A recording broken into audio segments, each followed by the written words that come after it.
Hello. Good to see you. Okay, Revenants, welcome back to Code Vein and the road to 100, where today we are going to be running in the Crown of Sand here, since we're done in the City of the Falling Flame. And we're going to be running the Oni Bane in this area, as it is kind of an interesting sword. We're going to be running Demeter, and here's, we didn't really change any of the stats, so this is all kind of base value here. I mean, we added two-handed sword mastery for that sweet 20%, but that's okay, regardless. So for this run through this Crown of Sand, we're going to be going for Ice Slash all the way.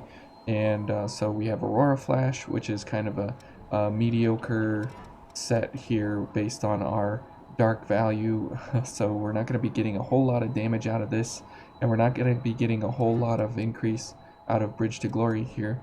So kind of some issues there. Now if we wanted to, we could switch Aurora Flash with like Ice Barrage or Cloak of Winter, and those either one of those would be good options here that we could go for. But we'll stick with Aurora Flash for now, even though it's pretty pitiful damage based on our dark value from our Blood Veil here. But regardless, we're going to be paired up here with a Pheon Chrome on it, so we should be getting pretty good damage here on our backstabs, if we can even get them. But the Oni Bane is what we're going to kind of focus on here, and we're going to go for the ice one because we're in the Crown of Sand. And this weapon really doesn't have anything too incredible about it, and it has one attack that just to no end infuriates me, and it is the heavy attack that does that. That is absolutely the longest wind up for a heavy attack in the game, and it is very hard to land that attack, and it only comes down to 45% increase in damage, so a little bit higher than some of the other swords, but it really doesn't make the offset worth it, waiting for that overhead to come down and attack the enemy. So I'm really disappointed in that move specifically, but the charge attack is actually very good at 215%, so it's a little bit on the lower end, and it doesn't have a less than 100% multiplier on any of the attacks, so that's very, very nice. So you can use the attacks as they are. Got something in my ear, and you don't have to worry about losing out on any kind of damage in any kind of way at any kind of time for any of the attacks that you go for. Now it does have one redeeming grace here for me, and that is the diving attack is a knockdown, and I love that it actually has a knockdown and it closes distance to the enemy very, very well. And anytime you can get that diving attack in there, definitely go for it. And the running attack and dodge attack are 30% increases to your damage, so those are definitely worth it overall.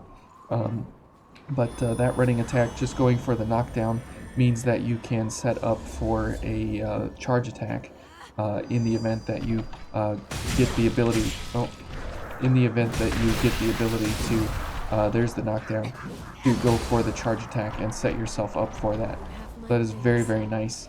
That you can on purpose set yourself up into that scenario. So very nice. Now again, these guys are taking not knockdowns, but the knockdown is there, and there is knockdown built into it. So it's very, very nice that it's there, but unfortunate that we're not getting it on the first attack, as you can see there. But because it goes past the enemy, you can kind of go through them, get to a safe area, and then move on from there. Oh. Okay. And I don't know what exploded there on us, but that was kind of weird. Okay. Alright, and this guy's gonna blow up. Whee! I don't know why Io was running up to him like that. But the Oni Bane is a pretty strong weapon. It's strength based only, so it's very bizarre in that regard, that it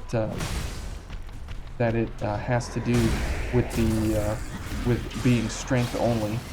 And so the blood codes that you have access to for it are fairly innocuous overall, just because you know, having access to strength only sets are pretty rough when you have to pair them well with what you got going on around you.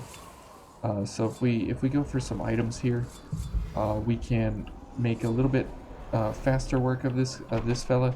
But again, as you see there, you do have knockdown built in, but it's not immediately when you engage these guys, which is really, really unfortunate, because it would be really, really great to not have to worry about doing an attack first and then getting into knockdown territory. But oh well, neither here nor there. And Bridge to Glory is not really that amazing of an increase right now. We're only getting about 460 out of it, just because of the Blood Veil we're using and chosen here.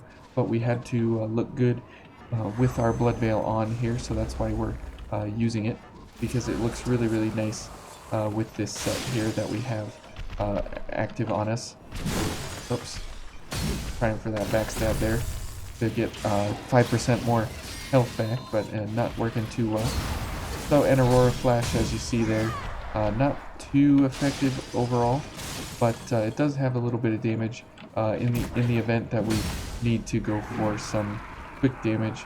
It's a good way to put out some of that damage onto the enemy when we need to. All right. Okay, and ouch. Okay, and we'll go for a knockdown. There we go. Okay, so getting up the hill here does take a little bit of finesse and timing and such. I guess we'll go for ice so we can not be worried about our I-core here. And there's the knockdown, so we can go for a charge attack now, and we can put him down. So very nice. That is where this sword comes in handy, is that you have a quick knockdown. It is a very quick knockdown, to say the least. Whoops. And you have really good ability to even go for the little guys and knock them down immediately. So you have really, really good utility if you can constantly use that knockdown possibility. If you can't use the knockdown possibility, then it's kind of a real issue. But nothing you can't handle or work on altogether. Okay, so as we head on in here to get the big white anteater looking fella here, we'll gotta take out the shooter first very quickly. And okay, good, only one hit. And then we have to go for at least some attacks here on this fella to make sure that we don't lose out on our stamina here, because as you see, that's the one problem of Demeter, is the fact that it doesn't have very good stamina at all. So it's kind of a real problem here that we have going for us, paired up with what we're pairing here, because Demeter just doesn't have the ability here to keep us going. Whoops, I don't know why it jumped again. These things normally only jump once. There we go. Whoops, where is it? Go for bridge. Whoops. Okay. And as you can see, getting through the sand here for Demeter is equally difficult, because we just don't have the stamina to make it through very easily and very quickly. Okay, so we got him interested. Ouch. And we're dead. But we can go for launches now, so that's nice. Or lunches, either way. Oh, we missed our chance there. Okay, go for another launch for sure, and we'll go for Foul Blood Barrier. Okay. Oops. Ouch. Okay. Good job, Yo. Man, that guy is definitely difficult, because he has very, very strong resistance to knockdown, and that is where his benefit comes in handy, is that you just can't take him down very fast and quick and simple, which is really unfortunate for us. Okay, so as we head on around here, we're at least to a point where we can get access to the missile and kind of move on into the successor fight. Now, this is a pretty good sword overall to run against her because it doesn't have a gift trigger here to change the amount of where is Dragon Lunge, to change the damage typing of the sword. As you see there, it's slash only, and so anytime you use a gift or something, you're doing slash damage, which is really good because you don't want to be changing the damage type from slash to crush or something, because that will play into her strength set for the successor of the throat. So you definitely want to be doing slash damage all the way. And since our blood veil is not super conducive to increasing our damage or our stats in any kind of way, we're gonna just go for weapon damage from the Oni Bane. And because we have the ice, built into the weapon from the Fion Chrome, we'll be able to get a free 20% increase in our damage overall and kind of negate some of her 10 to 15% resistance on slash. And because we should have Frost Weapon up most of the time, if I can remember to apply it, we should be able to get extra damage from that, just because of the fact that we won't be relying solely on slash, but we're pairing it also with ice and frost damage. So that'll be really good to make sure that we have access to that there. And you can see it has really good damage overall going for just actual attacking. So, but the weak point of this entire set, right, is that we just don't have the stamina. And you can see that our regeneration is not terribly good. And so for regenerative drain, we're going to switch that for tirelessness, because we're not going to be really worried about getting too many regen attacks with our blood veil. I hear singing. Alright, so heading up here, we'll just get our gifts going kind of on the way, since there's no real build-up or any kind of gift setup or anything that we need to go for. And having such a high value of 30 at the outset, it's in our best interest to just get things going regardless. Okay. And we'll go ahead and use our items here. And it's in our best interest to just get as much damage as possible out on her as fast as we can.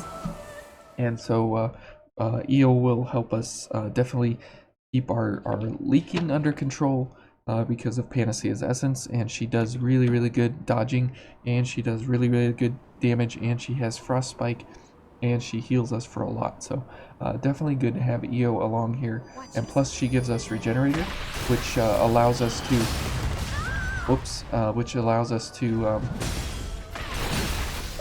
what am I saying? Which gives us 15% increase in our healing abilities. That's really good stuff. Okay, great. And let's go for a out of stamina again. See there? That's the real issue we're dealing with here. Stay close. Oops, I missed. Okay, let's go ahead and heal.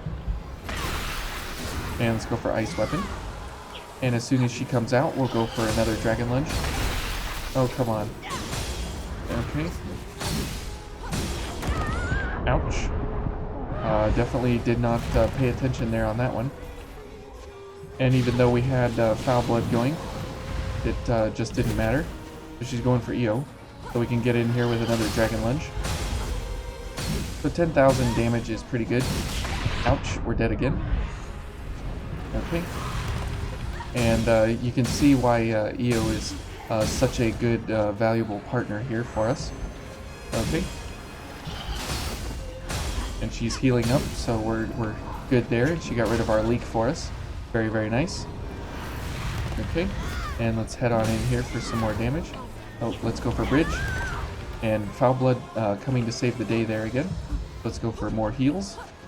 And let's give EO Foul Blood. And let's go. Oh, let's get on in here and stay close so we can get some Ichor. Okay, and let's go for this. Okay, and let's close that distance with Dragon Lunge. Oh boy, good job. We missed somehow, and we staggered her there with the running attack. Very good. So one and done here with the Oni Bane. Definitely worth our time there to invest in that, to go for it. It's a really good weapon overall, but again, just it doesn't have the highest damage multipliers overall. The entire weapon suite, but just the fact that it doesn't have anything below the 100% mark and everything is like 110% or higher makes it such a balanced, well-rounded weapon for any kind of situation. And the fact that you know, you can pair correctly for the successor of the throat and slash ice, and you just take her down. And it's a really good way to show off the power of this weapon, because anytime you're using it, you're just available. You have available at your fingertips a huge amount of damage all the time. Oh, Eva, it pains me every time that I have to put you down. But next time we'll be through here, and maybe we'll save her. I don't know. But the Oni Bane is a really good weapon that you need to trade 50 points of trading points with Yakumo, and give him alcohol. He loves the alcohol. He gives 5 points for aged Brandy and Boutique Sake, and so you can give those to him, and he'll definitely give you 5 points. So you need 10 of those each, or 10 period to get the Oni Bane, or you can give him Bugarally Dolls, and he likes those as well somehow. So maybe while he's drunk he sees things. I don't know, but whatever. But the Oni Bane, even though we don't have the highest amount of damage here, just the fact that it has very good utility overall, and when you're paired up here with Frost Weapon and Bridge to Glory, I mean, you get a 40% increase in your ice damage, and you get almost 2,000 on the card. So you get about, what's 40% of 2,000? That's like 800 damage. So you get about 20, you get almost 3,000 damage here, right? Am I doing that right? So, 4, yeah, 2,800. So you're getting almost about 3,000 damage here per strike, and that helps to make up for her resistance to slashing, and so that's a really nice thing, that you always have that increased damage because of the attack suite of the Oni Bane. But then because of the fact that you have ice on it, you get that's free damage, and then you just have the little bit of her resistance to worry about. But nothing we can't handle, and having tirelessness built in here at the end for the fight actually comes in so well, because you need your stamina to come back, because Demeter has such a low pool of 219. It's on the very low end. It's not the lowest. Warrior is the lowest at 211. But Demeter is right there at just above it, like 2 steps up. So it's a pretty bad blood code in stamina regards, but having light, mind, and strength, that is a pretty rare combination overall. There's only a few blood codes that do it, Queen's Breath being another one of them at A and A in strength and mind. So kind of a different set there. But definitely interesting, to say the least. And you can see 1261 on the Oni Bane and 1261 on the Oni Bane, so exact same stats. No difference there for us, because this is scaling only based on strength rather than strength and dex. So yeah, kind of an interesting weapon, but yeah, this move here just frustrates me to no end, and this move here makes me happy every time I use it. So a little bit of plus, a little bit of minus there, and it comes out as a pretty good weapon overall in the end. Now, if you don't know the difference between this and the Nagemukuro, it's right here on the handle. These stripes here are the difference between the two blades. And so if you're ever confused about which one you're holding, look for those stripes on the hilt, and that'll tell you. So anyways, that's been the Crown of Sand and running the Oni Bane. So thank you all for watching, and we'll see you in the next one tomorrow.